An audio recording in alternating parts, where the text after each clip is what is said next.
नमस्कार दोस्तों, हमारे YouTube चैनल पीसीबी मास्टर में आपका स्वागत है। हम अब बात करेंगे आज की एक पावर सप्लाई के बारे में, जो होता है बक कन्वर्टर पावर सप्लाई।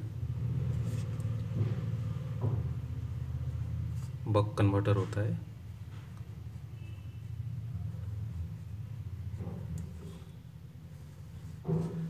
ये पावर सप्लाई कैसा वर्क करता है, वर्किंग प्रिंसिपल क्या है और ख़राब होता है तो क्या क्या हमें चेक करना है, उसके बारे में देखते हैं। अमूमन एक कॉमन सी बक कन्वर्टर वाली पावर सप्लाई एसएमपी अपना सैमसंग की पीसीबी में मिल जाती है, फ्रिज में लगी हुई, जैसा ये पीसीबी है। आईपीएम को चलाने के लिए जो पीसीबी रहता है, डबल डोर या सिंगल डोर जो भी है, इस तरफ का पीसीबी रहती है। इसमें एक छोटा सा ये ट्रांसफार्मर लगा हुआ इंडक्टर और एक आईसी लगा के buck converter power supply use किया गया है। इसमें एलन के 305P सीरीज़ का आईसी यूज किया गया है। तो उसके बारे में ही देखते हैं, उसका ड्राइंग हमने वही बना कर रखा है, अभी बात करते हैं। ये बक कन्वर्टर है, जैसे कि आप देख सकते हैं एलन के 305P का आईसी है, पावर आईसी, जो 66 किलोहर्ट्ज फ्रीक्वेंसी पे स्विचिंग करता है। यहाँ पे 330 वोल्ट जो आती है वो ड्रेन में दिया जाता है और सोर्स से वही वोल्ट निकाल के इंडक्टर के थ्रू 2 डायोड यूज करके बक कन्वर्टर पावर सप्लाई बनाया जाता है और ग्राउंड सबका कॉमन कर दिया जाता है। और ये सैमसंग में 15 वोल्ट का पावर सप्लाई यूज किया है, तो हमने यहाँ पे 15 वोल्ट लिख रखा है। बक कन्वर्टर को समझने से पहले ये जो काम कैसा करता है उसको समझने के लिए हम इंडक्टर को पहले समझते हैं। इंडक्टर वही होता है जैसे कि अभी कोई एसएमपीएस हम बनाते हैं, ठीक है। तो एसएमपीएस का वाइंडिंग एक प्राइमरी होती है और एक सेकेंडरी होती है। ये एक इंडक्टर ये हो गया, एक इंडक्टर ये हो गया। तो इसमें बक कन्वर्टर में क्या खर्चा बचाने के लिए सिंगल इंडक्टर की यूज किया गया है, जो हमने यहाँ पे दिखा रखा है और वो ट्रांसफार्मर में आप देखा। तो ये इंडक्टर होता क्या है और इसका वर्किंग प्रिंसिपल पहले समझ लेते हैं। कोई भी इंडक्टर अपने आप में चार्ज होता है, जैसा उसको स्विचिंग किया जाएगा वो चार्ज होना शुरू होगा। कोई भी इंडक्टर, जैसे ये इंडक्टर है, ये कोई इंडक्टर एक है, तो यहाँ पे प्लस और यहाँ पे नेगेटिव स्विचिंग दिया जाएगा। कोई आईसी लगा के स्विचिंग वोल्ट जब मिलेगा, या तो इसको नेगेटिव डायरेक्ट कर सकते हैं, ये डायरेक्ट माइनस दे सकते हैं, और यहाँ पे प्लस को स्विचिंग करना है। ये जब स्विचिंग होगा इसमें ईएमएफ बनेगा, ईएमएफ बनेगा और वही ईएमएफ आगे वोल्टेज को कंटिन्यू करेगा। वो कैसे, ये वाली ये पिक्चर में हम समझ लेते हैं। जैसे कि हमने एक ट्रांजिस्टर के थ्रू इसको स्विचिंग कराए और ये कैपेसिटर के थ्रू इसको माइनस पहुंचा रहे हैं। अभी बात ऐसा है, कभी भी इलेक्ट्रॉन जो होता है माइनस से प्लस की ओर वो ट्रैवल करती है, और ट्रैवल कब करेगा, जब लोड लगा रहेगा आपका। ये लोड जब एक्टिव होगा तभी ये इलेक्ट्रॉन माइनस यहाँ तक जो ग्राउंड वोल्टेज है यहाँ तक पहुँचेगा। ये कब एक्टिव होगा, जब इसको हम प्लस वोल्ट देंगे, और प्लस वोल्ट तो डायरेक्ट नहीं दे सकते, एक मॉसफेट या ट्रांजिस्टर या आईजीबीटी के थ्रू इसको प्लस वोल्ट दिया जाता है। ये जैसा ही प्लस वोल्ट यहाँ पे बेस पे स्विचिंग करेंगे तो ये प्लस जाएगा, ये ऐसी कंडीशन में वेव बन के इसको चार्ज करने की कोशिश करता है। जब ये ऑन कंडीशन में सप्लाई यहाँ आती है तो ये प्लस यहाँ तक पहुँच जाएगा, और तब ये इलेक्ट्रॉन यहाँ से यहाँ फ्लो करेगा और इंडक्टर को चार्ज करेगा। अगर इंडक्टर की जगह एक एलईडी आप लगा के ये सिस्टम चलाते हैं, एक एलईडी अगर आप लगाते हो तो एलईडी ग्लो करना शुरू कर देगा। यहाँ से प्लस मिलेगा और यहाँ से ग्राउंड मिलेगा और इलेक्ट्रॉन ग्लो करना शुरू करेगा, ठीक है। तो अभी जैसा अभी ये प्लस में गया, चालू हुआ, तो इंडक्टर ग्लो किया, इंडक्टर चार्ज हुआ। जब ये बंद पोजीशन में आया, ये जो ईएमएफ है इसमें ये रिलीज करेगा ग्राउंड की ओर। अभी यहाँ पे एसी वोल्ट बनेगा। इंडक्टर जब चार्ज होता है वो एसी वोल्ट रिलीज करता है, जिसका वेव कुछ इस तरफ का होता है। अभी जैसा ये बंद पोजीशन में आया तो ये साइड से रेक्टिफाई करते हुए एक डायोड लगा दिया, यहाँ पे माइनस फिक्स हो गया, और ये जो प्लस जाएगा ये यहाँ पे प्लस आते रहेगा, माइनस प्लस आते रहेगा, माइनस प्लस आते आते यहाँ पे प्लस मेंटेन करेगा और यहाँ पे फिक्स ग्राउंड हमने कर दिए। जब ये चालू होगा तब चार्ज होगा, और जब ये बंद होगा उसका ईएमएफ रिलीज होगा।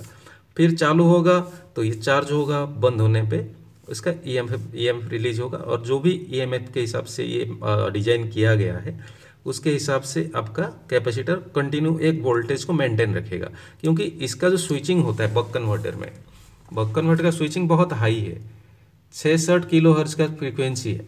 मतलब 1 सेकेंड में ये 66,000 टाइम अपना स्विचिंग करेगा 1 सेकेंड में। तो उतना हाई फ्रीक्वेंसी के स्विचिंग के वजह से यहाँ पे वोल्टेज मेंटेन हो जाती है। जैसा ही यहाँ से ड्रेन से अपन प्लस वोल्ट डाल दिया और सोर्स से ले लिए, और जब ये स्विचिंग कर रहा है तो ये अपने आप को चार्ज कर रहा है थ्रू, यहाँ से इलेक्ट्रॉन आ जा रहा है नेगेटिव, और प्लस आपको डायरेक्ट मिल जा रहा है। और जब ये बंद हो रहा है, जब चार्ज हो रहा है तो ये जब प्लस में आ रहा है तो चार्ज हो रहा है, और जब बंद हो रहा है तो ये रिलीज कर रहा है।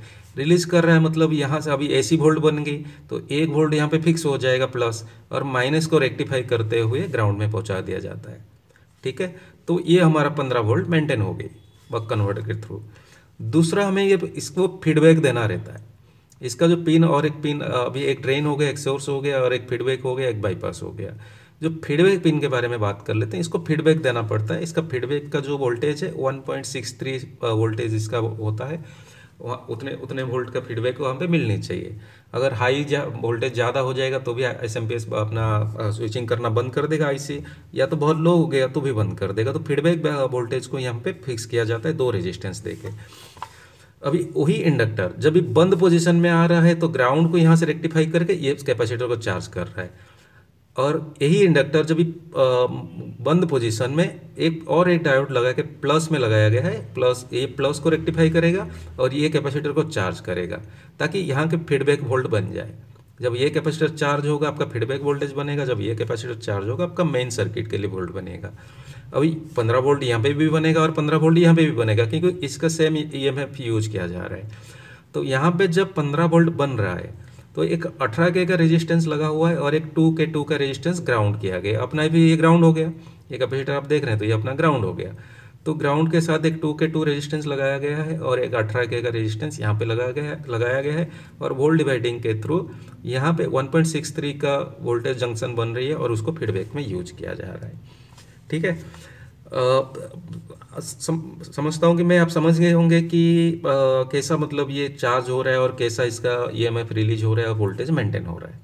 बाकी और एक पिन बचता है सिर्फ इसमें आईसी में, वो पिन है बाईपास पिन। बाईपास पिन क्या होता है, इसका इंटरनली जो है रेगुलेटर लगा हुआ रहता है। इंटरनली अपना क्या रहता है, आईसी में जो वोल्टेज कंट्रोल करने के लिए रेगुलेटर लगा हुआ रहता है। जो वो डायग्राम में आप देख सकते हैं, एक रेगुलेटर 5.8 वोल्ट का रेगुलेटर है, उसके लिए ये कैपेसिटर लगा हुआ है। जैसा कि हम कहीं पर भी कुछ रेगुलेटर लगाते हैं, जैसा कि हम एक 7812 हमने लगाया,